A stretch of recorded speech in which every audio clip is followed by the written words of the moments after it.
2 நாளாகமம் 7வது அதிகாரம் 15ஆம் வசனம். சாலமோனுக்கு ஆண்டவர் கொடுத்த வாக்குத்தத்தம்.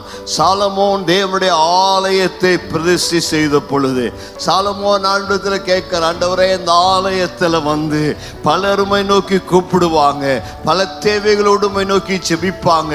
அவர்கள் யார் இந்த ஆலயத்தில் வந்து எதற்காக செபித்தாலும் அவருடைய விண்ணப்பங்களை காணும்படியாக உம்முடைய கண்கள் திறந்தவைகளாக இருக்க வேண்டும், உம்முடைய செவிகள் கவனிக்கிறவைகளாக இருக்க வேண்டும் என்று சாலமோன் கேட்டார்.